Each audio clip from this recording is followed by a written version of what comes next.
ओम शांति ओम शांति 16 जुलाई 2025 महावाक्य बाबा कहते मिठे बच्ची जीए समस्तंकर सद्गतिदाता जीवन मुक्तिदाता अटंती सी तुम मानकर पिता एवं तुमे माने तांकर संतान तेणु तुम भितर केते निशा रहिबा उचित।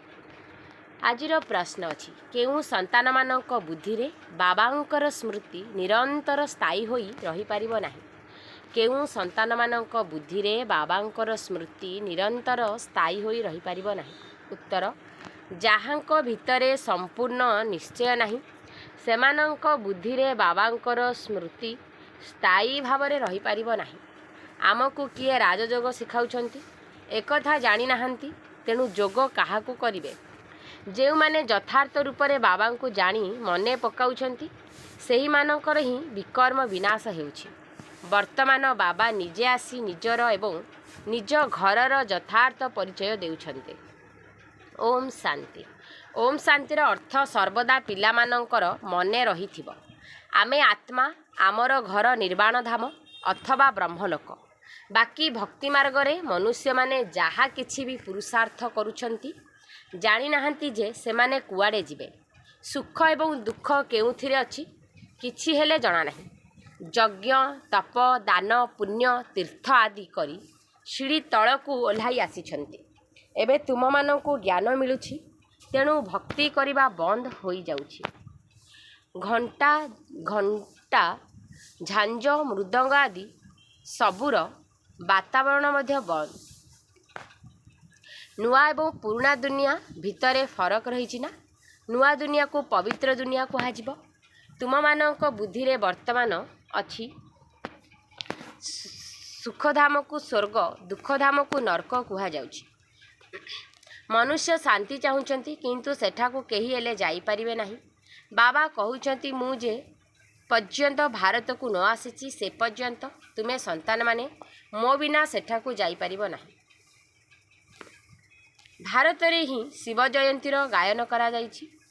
तेबे निराकार निश्चिंत साकार शरीर रे आसीबे ना। शरीर बिना आत्मा कौन किछि करि पारिबो। शरीर बिना आत्मा केवल एणे तेणे घूरी बुली थाए। केबे केबे अन्य शरीर रे मध्य प्रवेश करि जाए। केही केही भल आत्मा होई थांती केही चंचल होई थांती एकदम हाय हाय कर देई थांती। तेबे आत्मा को निश्चिंत शरीर दरकार। सेहीपरि परमपिता परमात्मा मध्य जदि शरीर धारण न करिवे तेबे भारत को आसी कौन करिवे। भारत ही अविनाशी खंड अटे। सत्ययुग रे एकमात्र भारत खंड ही रहिबो आउ सब खंड विनाश होई जिवो। गायन मध्य करूछंती आदि सनातन देवी देवता धर्म थिला। एमाने पुणी आदि सनातन हिंदू धर्म कही देउछंती। वास्तव रे आरंभ रे केही हिंदू नथिले। सेतेबेले देवी देवता माने थिले। यूरोपवासी निजकू ख्रीष्टियान कही थांती। सेमाने यूरोपियन धर्म बोली केबे कहिबे नाही। एही हिंदुस्तानर बासिंदा निज धर्म को हिंदू धर्म कही देउछंती।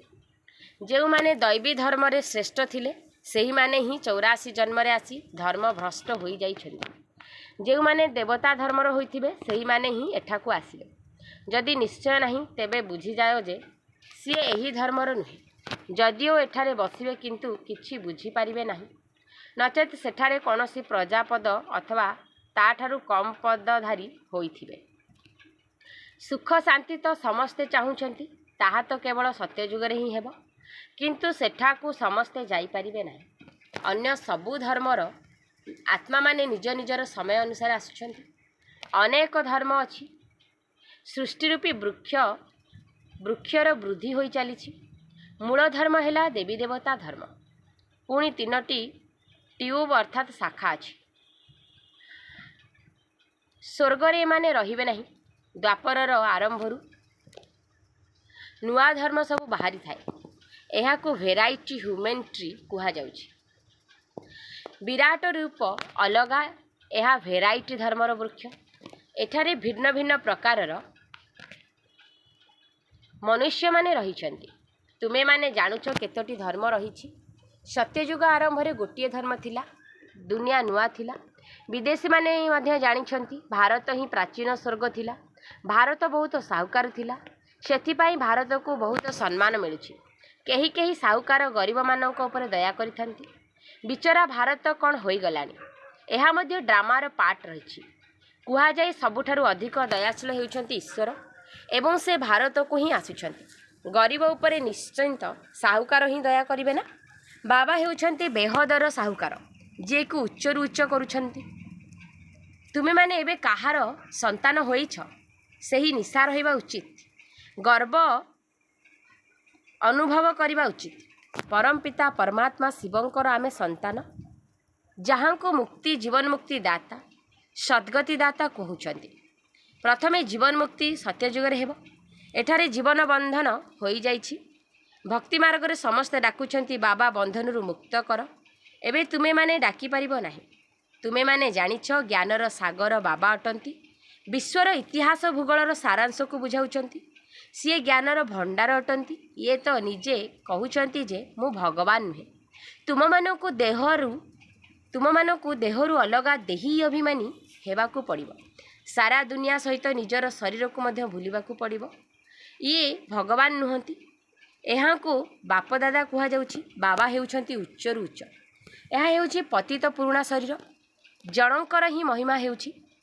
ତାଙ୍କ ସହିତ ଯୋଗ ଲଗାଇଲେ ହିଁ ଆତ୍ମା ପବିତ୍ର ହେବ, ନଚେତ୍ କେବେ ପବିତ୍ର ହୋଇପାରିବ ନାହିଁ ଏବଂ ପରେ ହିସାବ କିତାବ ଚୁକ୍ତ କରି ଦଣ୍ଡ ଭୋଗ କରି ଘରକୁ ଚାଲିଯିବ।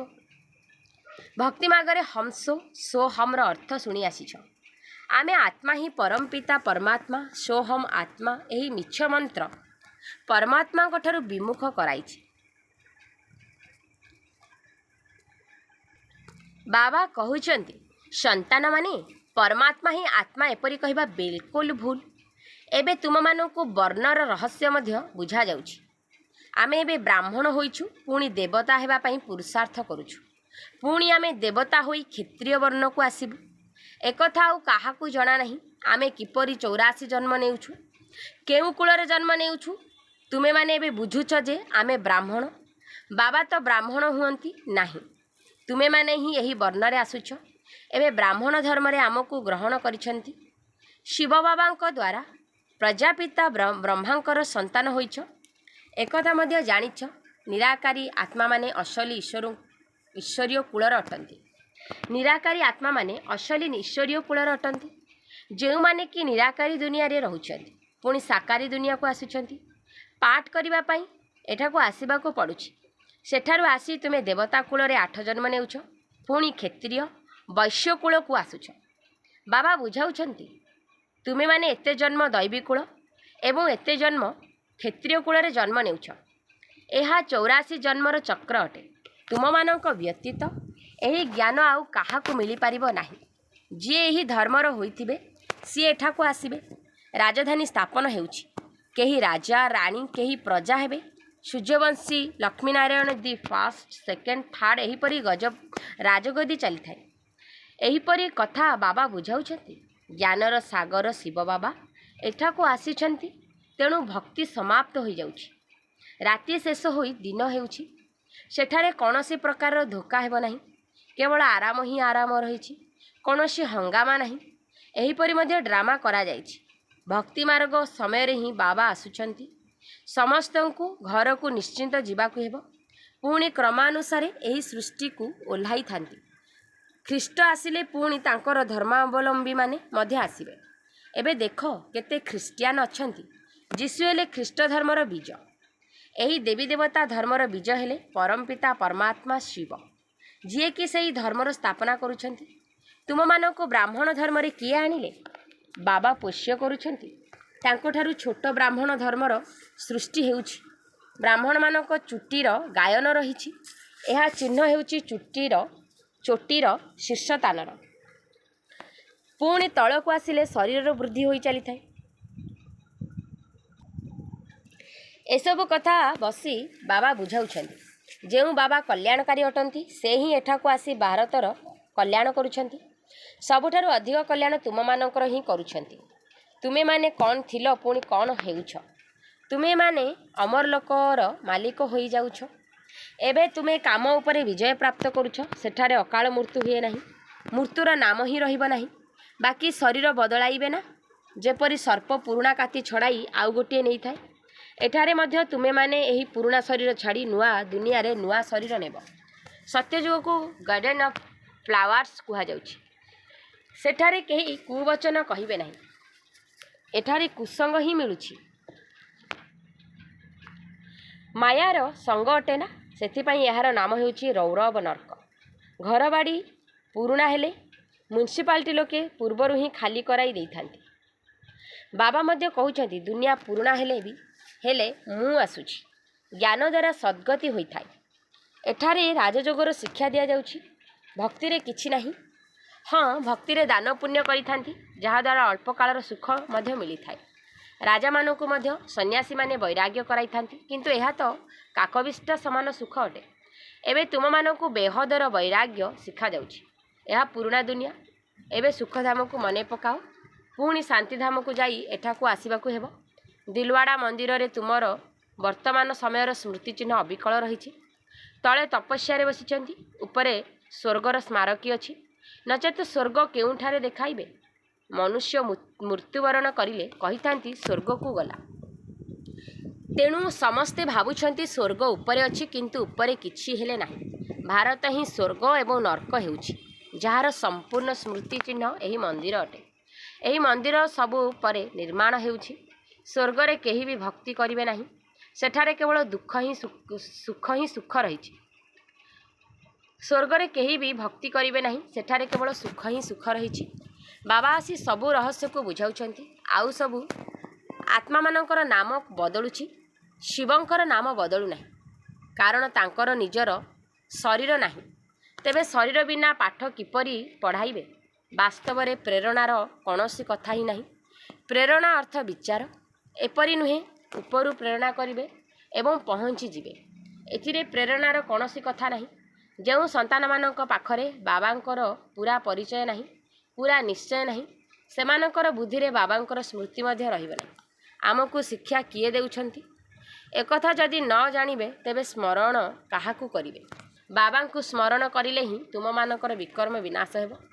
ଯିଏ ଜନ୍ମ ଜନ୍ମାନ୍ତର ଶିବଲିଙ୍ଗକୁ ମନେ ପକାଇ ଆସିଛନ୍ତି, ଭାବୁଛନ୍ତି ଇଏ ପରମାତ୍ମା, ଏହା ତାଙ୍କର ଚିହ୍ନ ଅଟେ। ସେ ହେଲେ ନିରାକାର, ସାକାର ନୁହନ୍ତି। ବାବା କହୁଛନ୍ତି ମୋତେ ମଧ୍ୟ ପ୍ରକୃତିର ଆଧାର ନେବାକୁ ପଡ଼ୁଛି, ନଚେତ୍ ତୁମମାନଙ୍କୁ ସୃଷ୍ଟିଚକ୍ରର ରହସ୍ୟକୁ କିପରି ବୁଝାଇବି? ଏହା ହେଉଛି ଆତ୍ମିକ ଜ୍ଞାନ। ଆତ୍ମାମାନଙ୍କୁ ହିଁ ଏହି ଜ୍ଞାନ ମିଳୁଛି ଏବଂ ଏହି ଜ୍ଞାନ ମଧ୍ୟ ଏକମାତ୍ର ବାବା ହିଁ ଦେଇପାରିବେ। ପୁନର୍ଜନ୍ମ ତ ନେବାକୁ ହିଁ ପଡ଼ିବ। ସମସ୍ତ ଅଭିନେତାମାନଙ୍କୁ ପାଠ ମିଳିଛି।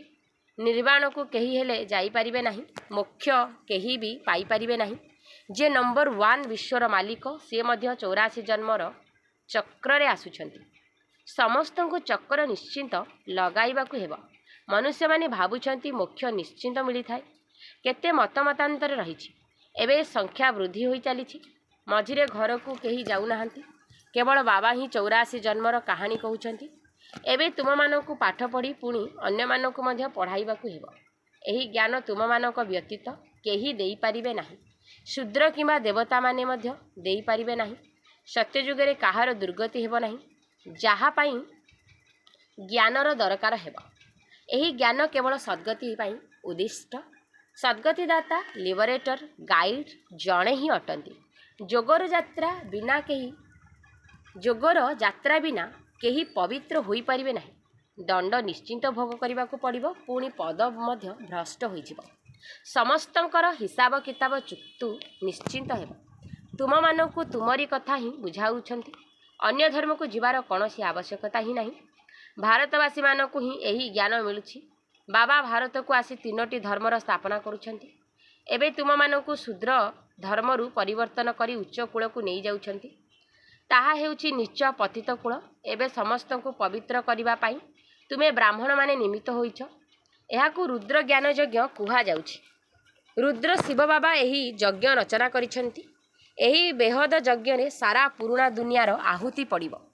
ପୁଣି ନୂଆ ଦୁନିଆର ସ୍ଥାପନା ହୋଇଯିବ ଏବଂ ଏହି ପୁରୁଣା ଦୁନିଆ ସମାପ୍ତ ହେବ। ତୁମେମାନେ ଏହି ଜ୍ଞାନ ନୂଆ ଦୁନିଆ ପାଇଁ ନେଉଛ। ଦେବତାମାନଙ୍କର ଛାଇ ମଧ୍ୟ ଏହି ପୁରୁଣା ଦୁନିଆରେ ପଡ଼ିନଥାଏ। ତୁମେମାନେ ଜାଣିଛ, କଳ୍ପ ପୂର୍ବରୁ ଯେଉଁମାନେ ଆସିଥିଲେ ସେଇମାନେ ଆସି ଏହି ଜ୍ଞାନ ନେବେ। ପୁରୁଷାର୍ଥର କ୍ରମାନୁସାରେ ପାଠ ପଢ଼ିବେ। ମନୁଷ୍ୟ ଏହିଠାରେ ହିଁ ଶାନ୍ତି ଚାହୁଁଛନ୍ତି। ତେବେ ତ ହେଉଛି ଶାନ୍ତିଧାମର ବାସିନ୍ଦା। ବାକି ଏଠାରେ କିପରି ଶାନ୍ତି ହୋଇପାରିବ? ବର୍ତ୍ତମାନ ଘରେ ଘରେ ଅଶାନ୍ତି ରହିଛି। ଏହା ରାବଣ ରାଜ୍ୟ ଅଟେ ନା? ସତ୍ୟଯୁଗରେ ବିଲକୁଲ ଶାନ୍ତିର ରାଜ୍ୟ ହେବ। ଏକ ଧର୍ମ, ଏକ ଭାଷା ହେବ। ଆଚ୍ଛା, ମିଠା ମିଠା ଶିକିଲଧି ସନ୍ତାନମାନଙ୍କ ପ୍ରତି ମାତା ପିତା ବାପଦାଦାଙ୍କର ମଧୁର ସ୍ନେହ ସମ୍ପନ୍ନ ଶୁଭେଚ୍ଛା ଏବଂ ସୁପ୍ରଭାତ। ଆତ୍ମିକ ପିତାଙ୍କର ଆତ୍ମିକ ସନ୍ତାନମାନଙ୍କୁ ନମସ୍ତେ। ଆମ ଆତ୍ମିକ ସନ୍ତାନମାନଙ୍କର ଆତ୍ମିକ ମାତା ପିତାଙ୍କୁ ନମସ୍ତେ ନମସ୍ତେ ନମସ୍ତେ। ଧାରଣା ପାଇଁ ମୁଖ୍ୟ ସାରାଂଶ ପଏଣ୍ଟ ନମ୍ବର 1 ଅଛି। ଏହି ପୁରୁଣା ଦୁନିଆରୁ ବେହଦର ବୈରାଗୀ ହୋଇ ନିଜ ଦେହକୁ ମଧ୍ୟ ଭୁଲି ଶାନ୍ତିଧାମ ଏବଂ ସୁଖଧାମକୁ ସ୍ମରଣ କରିବାକୁ ହେବ। ନିଶ୍ଚୟ ବୁଦ୍ଧି ହୋଇ ଯୋଗର ଯାତ୍ରାରେ ରହିବାକୁ ହେବ। ପଏଣ୍ଟ ନମ୍ବର 2, ହଂସ ସୋହମର ମନ୍ତ୍ରକୁ ଯଥାର୍ଥ ଭାବରେ ବୁଝି ଏବେ ବ୍ରାହ୍ମଣରୁ ଦେବତା ହେବାର ପୁରୁଷାର୍ଥ କରିବାକୁ ହେବ। ସମସ୍ତଙ୍କୁ ଏହାର ଯଥାର୍ଥ ଅର୍ଥ ବୁଝାଇବାକୁ ପଡ଼ିବ। ଆଜିର ବରଦାନ ଅଛି ଅନ୍ତର୍ମୁଖତାର ଅଭ୍ୟାସ ଦ୍ୱାରା ଅଲୌକିକ ଭାଷାକୁ ବୁଝିପାରୁଥିବା ସଦା ସଫଳତା ସମ୍ପନ୍ନ ଆତ୍ମା ଭବ।